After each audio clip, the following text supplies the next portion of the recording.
Hello. It is the last book chat of the year, and we're talking about Volume 9 of Erha, which we finished later on today with the last reading stream of the year. I am not nervous at all. What are you talking about? That's not a valid question that you should be asking of me at this moment.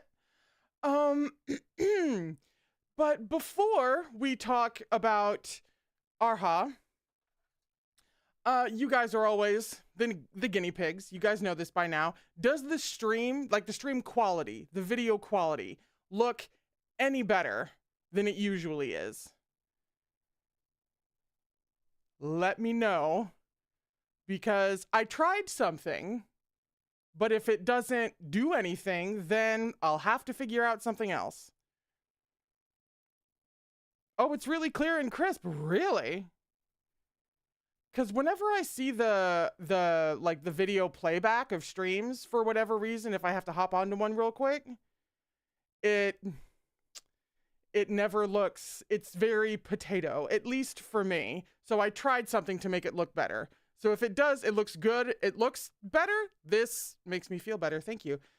All right, and since you guys are my guinea pigs, and since you guys are fucking delightful, and it feels like I've been hosting these book chats since I started the reading streams, but that is not true. This is a new phenomenon. This is a new thing that I started this year, months ago, not even in the first half of the year. This is a very, very recent thing that I enjoy so much. And this is the first end of year book chat that we have here. So I thought that I might let you guys in on a couple of things if you promise not to tell anybody. Because at the end of the year, for a while now, I've surprise dropped things during my end of year time off. And it's always a nice little, a present to keep y'all entertained while I'm away. And I thought that I could tell you what those surprise drops are going to be. So you can't tell anybody. And then if you're, really good, then I might also give you a glimpse into what I'm doing in January, kind of besides the obvious. So when it comes to the surprise drops for December, there are 3 surprises, and then there's the December sweepstakes, which is Imagine Me and You. That goes up this weekend because it kicks off the whole vacation time thing. Everybody already knows about that. The 3 things that are dropping after that, so for the 3 Saturdays after that, the first one is I chose a sweepstakes entry that has been voted for or submitted, I suppose, by multiple people for a very long time. And I kind of liked at the end of last year that I kind of did a similar thing. I believe I was like, what is something that people have been asking for a really long time? Let me just go ahead and do that. So I reacted to Paradise of Thorns, and that will be landing the week after Imagine Me and You. And after that, I did 2 rewatches, technically. But the first rewatch I saw once around the time that it was getting really popular, but it hadn't peaked yet. So I didn't know or think that it would make for a good reaction or be anything anyone was interested in. And so I watched it with the wife. And then I got asked about it a ton, and I was like, oh, well, shit, if I don't watch it for the rest of the year, I can do a rewatch about it. So I did a rewatch of K-pop Demon Hunters. That's coming after Paradise of Thorns. And we get to talk about that. And a little bit of K-pop, kind of obviously. But I deliberately did not listen to the soundtrack and did not watch the movie again, just so that I could do a rewatch at the end of the year. And then the thing that I'm currently swamped by, one of the, I think, 3 big things that has really overfilled my plate, but I still wanted to do it anyway because I love it so much. So I may have put together and found and sorted through. I put together all of my favorite animatics for Epic, and we're doing a gigantic rewatch where I am going to have notes on discussing Epic related things and Epic as a story, and the potential for having extra moments here or maybe what's needed over here, because it's a concept album, so it's a really good like creative exercise for my brain as to what could be fleshed out before we get umpteen million video games and the animated adaptation. So a very, very huge labor of love rewatch is coming, because I have spent hours and hours and hours and hours and hours getting together what I believe to be a really like cinematic experience, the most cinematic experience possible. And we're going to yap for a very long time about Epic. So those are the three things that are dropping over the time off. In January, aside from the obvious, which would be Stranger Things, finishing Stranger Things, and finishing Heated Rivalry, because both of those things drop while I'm gone. In addition, 10 Dance also drops literally the first day of my vacation and my 5th wedding anniversary. That's when it drops on Netflix. So I am reacting to that as soon as possible in January as well, because you couldn't stop me. Like, you couldn't pay me not to. So 10 Dance, definitely. And then literally the first thing up after Stranger Things and Heated Rivalry and 10 Dance, or maybe 10 Dance even comes after this, Has Been Hotel season 2. I am reacting to that first and fucking foremost, because that'll actually be a nice little break, so to speak, to before we get into the next more in-depth thing, which will be either the end of January or into February. But regardless, the summer Hikaru died. I'm going to be reacting to it and then combing back through the episode after each episode I watch, similar to the way that I've done Alien Stage. Not necessarily like frame by frame, but a combing back through to really process what, we've seen and everything and really discuss it, because from what I understand, that's a good candidate for an approach like that. I'm kind of trying out that a new way of doing things so that we both get the reaction, but then we also get to dive deeper a little bit. And Alien Stage was a good dry run. The summer Hikaru died is going to be kind of a real test to kind of more figure out better ways to do that. And then going forward, whenever I can have a rewatch situation for something that really warrants that kind of in-depthness, like, for example, Hannibal, then that could be something that I actually know how to do and know how that works. Alrighty. Now, Erha Volume 9. You're going to have to be gentle with me, Watson, because this is going to be my second 13-hour workday in a row. And my last 13-hour day was Saturday? I think either Friday or Saturday, or both, actually. I am deeply, deeply, deeply overworked. And you will actually be able to tell the amount of effort and time that things have taken with the reaction to the next Heated Rivalry episode that goes up tomorrow. You'll be able to see that there's like more stuff in there. And that's just one of the things that I've been doing for the past like 3 to 4 weeks. So I am deeply overworked and very exhausted. Didn't have the time that I would have liked to go back in and refresh myself on Erha. So I really have the bones of what has happened and what is going on. First and foremost being, where the fuck is the tree? We're asking it again. Where the fuck is the tree? I think the poll today going into the reading stream is going to be, is the tree going to show up by the end of this volume? Now that we're here at the end of the volume. Because he has to, right? The space-time gate is opening. There's been smaller, albeit unbelievably tragic, things happening that you're like, sure, Chuaning could miss that with whatever the fuck he's up to. He could be, I can see how that flies past his radar. He's got a to-do list, you know? It's short, but it's important. Something like the space-time gate opening in a bigger, nastier way that's going to like merge timelines, I don't think he can either ignore that or miss that memo. So he's gotta show up, right?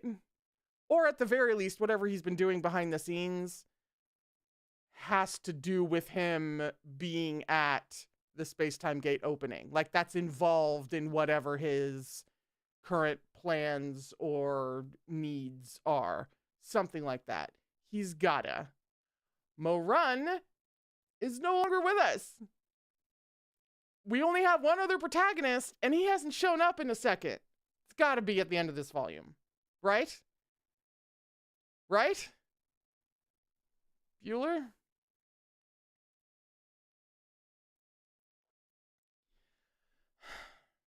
And I remember I said last time that if he doesn't show up by the end of this volume, we're moving in the break room. We're moving from the train back into the room just so I can have a fuck-ass tree sitting there next to Mei-Hun Shuel. I'll be doing that. If I don't even see like a branch, I'm going to be very, very angry. Mei-Hun Shuel is a twin. She went for the funniest possible answer to that question. In a world of timelines, Mei-Hun Shuel is just a twin. He just has he has an older brother. He has an older brother. They're not even like twins. I don't think. When they refer to him as older brother, is it like he's 5 minutes older kind of thing? Or is it older brother as in, I got the impression that he was a few years older. So it's not even a twin situation. He just has a hot older brother.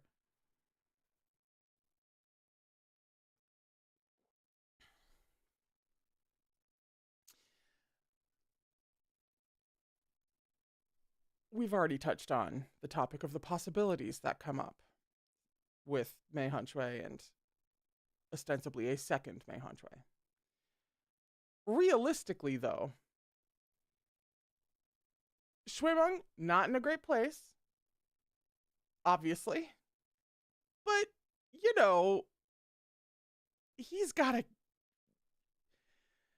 it's gonna take him a while, but, you know, we can have like a side story a few years later. Maybe, possibly. Not even that. I really want the side story where Mei-Hun Shuel actually is kind of the one who ushers Shuemeng through that grief, even more so than we've already seen. Which, can we talk about that dynamic? Actually? Maria says if he survives. we know, but shh, don't, Meat Bun will hear you. Like, don't float those possibilities as I smack the shit out of the mic.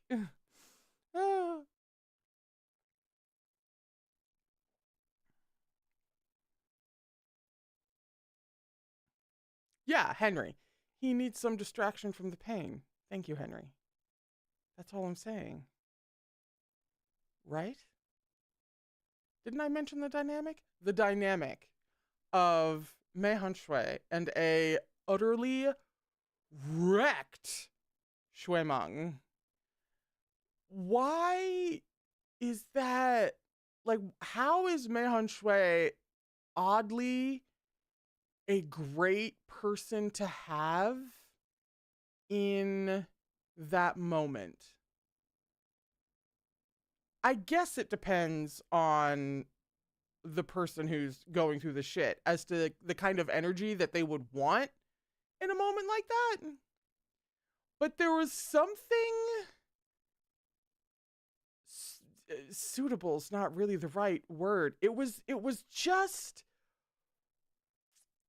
pleasant isn't the right word either. he it was like he was able to recognize that Shuimeng was in an absolutely fuck off heinous place. And so he was able to be comforting without being heavy, which is tricky to do. Because I think most people's first instinct in a situation that grave is to at least try to match the mood. And a person who typically doesn't do that either comes off as an asshole or a well-meaning asshole. But Meihan Shui was like, he was able to still come off as genuine without giving the impression that he was just hand waving this astronomical amount of trauma and grief. Liv said, Meihan Shui feels like a man who went through some shit but healed. Actually, yes. That's it. I would not be surprised if we learned that Meihan Shui has been through some shit.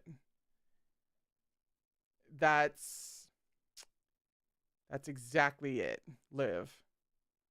He gives the vibe of someone who has a very particular empathy for someone in a position like that, but has not been dragged to the bottom of the ocean as a result.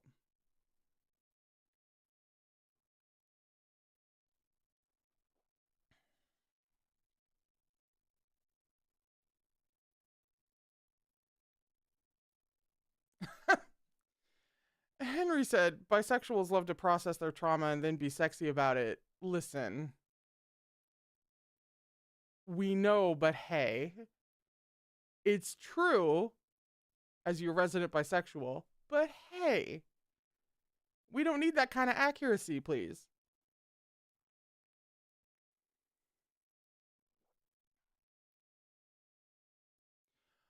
Oh yeah, Maria, we'll get to that reveal, and I have it. It's firmly on my list. The gate is opening. The tree better show up somewhere. I swear to fucking God. Meihan Shui has a goddamn older brother, and I just get the real strong urge that there's gonna be a side story where they bang, or maybe that's just my holiday wish list this year. And then, of course,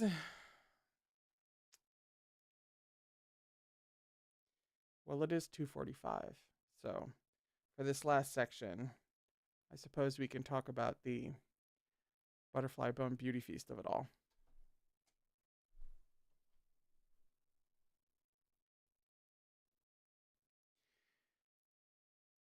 It indeed makes a frightening amount of sense.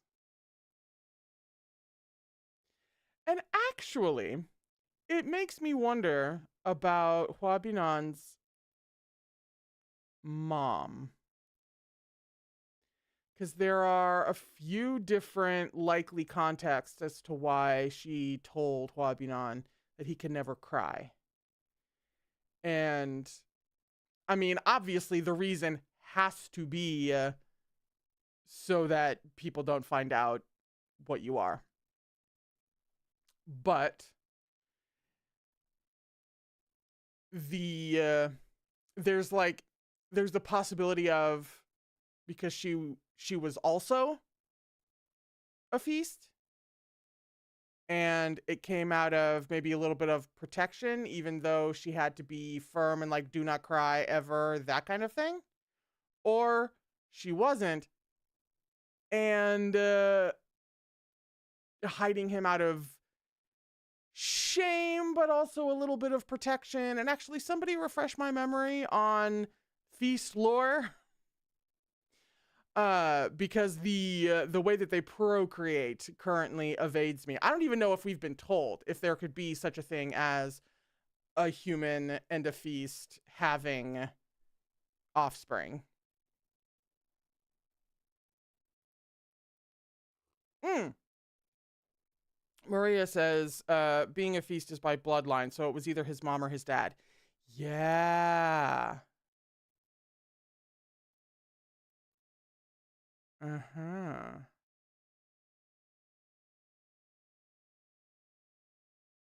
Oh, thank you, Lily. Lily informs us, yes, they can have kids with normal humans. Hmm. Hmm. That's actually, wait. Is Huabinan's mom kind of the last question mark that we know of? Because obviously Meat Bun could just pull out whatever in the 10th volume. It feels like volume 9 is the part of the story for all of the ending revelations, and then volume 10 is the section that is the resolution to all of the revelations. So could there be some more revelations in volume 10? Sure, absolutely. But my impression would be that we're not due for, with the exception of Huabinan's mom. There's like no other real question marks, right? Unless I'm forgetting something.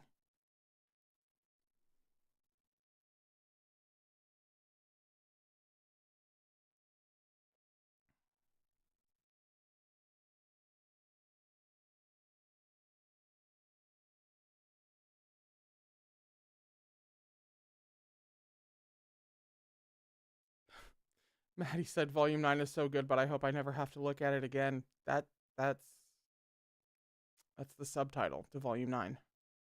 Really good. You'll never want to look at it again. Maria said we also don't know his exact motivations to do all of this. I assume you're referring to Huabinan. Well, we at least partially know his motivations. Him and every feast in this group, like all feasts, are essentially just wanting the mistreatment of their people to stop, and have, at least as far as Huabinan is concerned, have come to the conclusion that the world basically needs to fundamentally change on a global scale. And something about merging the two timelines will solve their problem. Um, he asked, have you looked at the back of the volume 8 cover? I'm sure I have. I don't have it. It's currently across the room from me. I'm sure I have, but I should probably glance at it again. I'll do that before the last stream.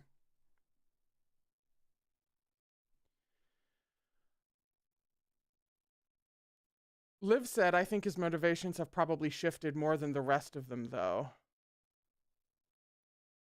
Elaborate, please. Expound.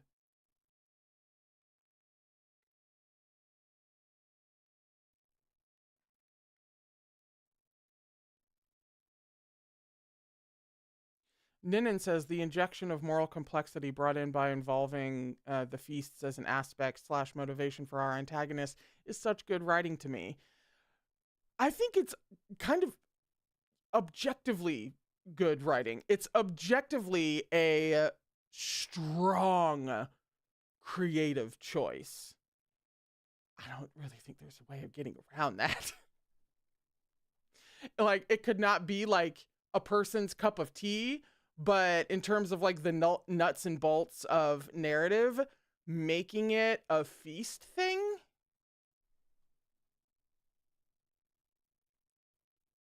is that's just a good idea. That's a great idea in my opinion, but that's just a functionally good idea. It's devastating and I'm sick to my stomach and I fucking hate her, but it's a great idea.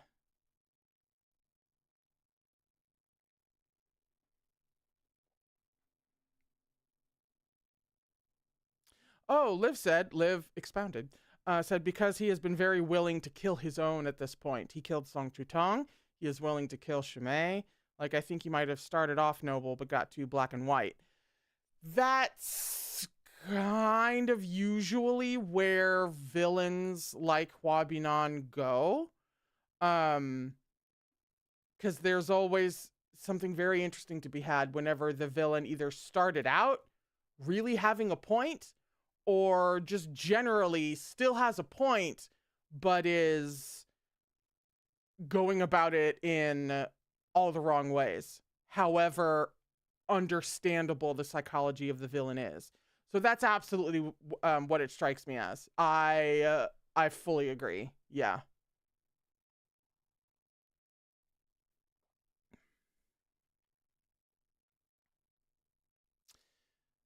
I think between the feast reveal and Hua Binan's mom, will then have answers for kind of everything, all the questions we've been asking about Hua Binan. Because right now, with the feast thing, now we know why merging timelines kind of just wants to see the world burn and all of that. We have context for that now, but that still doesn't quite explain the purity thing. Even the black and white way of looking things makes sense, because when you and everyone like you is subject to that level of absolute heinous abuse and murder since the dawn of time, then, you know, it's the whole mirror thing. Similar to Mo Run, we understand how he could wind up with a black and white thing. These people, good. These people, bad. I am good, therefore, maybe that's what, I am good, therefore I'm pure. I'm a feast, therefore I'm pure. And then from there, he is obviously not pure, but he believes that because of trauma, essentially.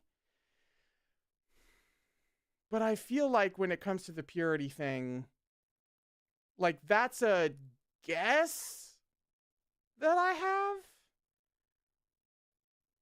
But I feel like his mom is just gonna hold most of the weight when it comes to the whole purity thing.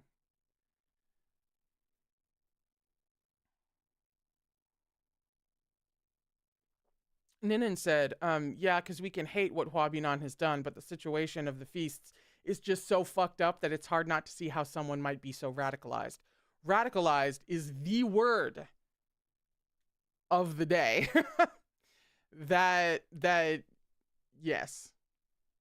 You look at those circumstances. You know, it's kind of like when you look at the history or the childhood and the adolescent experiences of, I would even dare to say, like, most serial killers. You look at where they came from and you're like, yeah, it'd be a miracle for somebody to emerge from the level of abuse we're talking about and just be well adjusted. Like, you, psychologically speaking, there would have to be some lasting effects of that. And in serial killers, we see what the effects are. With Hua Binan, we can very much guess. It's a very understandable villain and place from which Hua Binan just operates, because probably at a very young age, because again, Moran parallels, he was exposed to some sheer and utter horror. And can you imagine growing up in a community like that?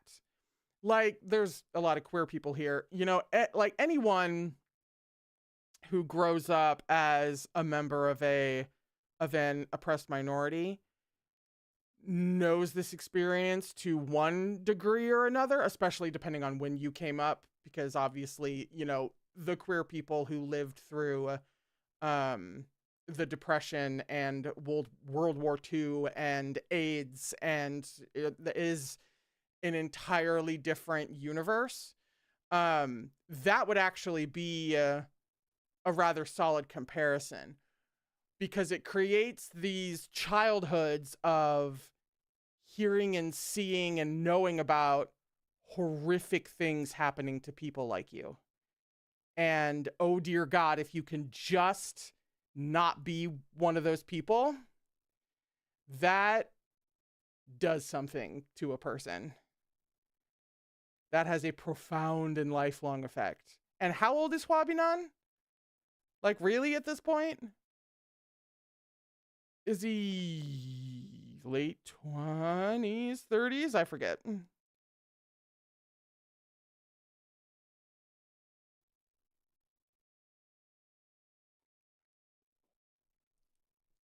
So it's that kind of fear during your formative years that will give you some very particular views of the world.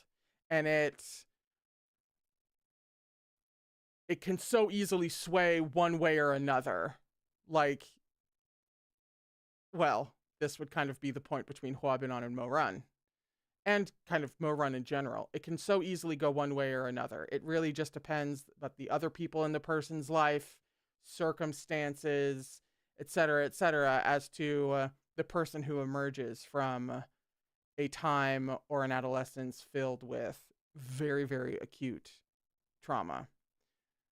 Mo-Run got a little bit luckier, so then he was able to emerge stronger and kinder, whereas Huabinan, not so much.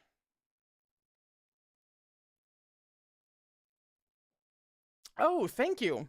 Oh, thank you, Kitten, for telling me what time it was. It is time for the last reading stream of the year, and it is time to finish Volume 9 of Erha. Thank you for chatting with me. It felt really nice to just tell a few people what I have going on Gaywatch in the immediate future, because I have to sit on secrets and surprises, and I have to wait for them all the time. So I may just do this at the end of the year for book chats from now on. Truly. It's a nice release valve. So I'm going to go hop on over to the reading stream. Thank you guys so much for being here. Thank you for making these book chats what they are. It is, I've said it time and time again, but it's legitimately one of the best things that I've started, and it could not possibly go anywhere. It's too much fun, and it's just too perfect. And that is owed in huge part to you guys. Thank you so much for being here and being lovely and having your thoughts, ideas, feelings. You really... I love you all very, very much. So I'm going to go over and read something absolutely devastating. I'll see you guys in a few minutes. You have a lovely year.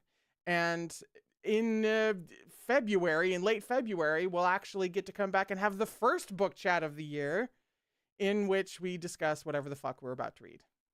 All right? I'll see you guys in just a couple of minutes.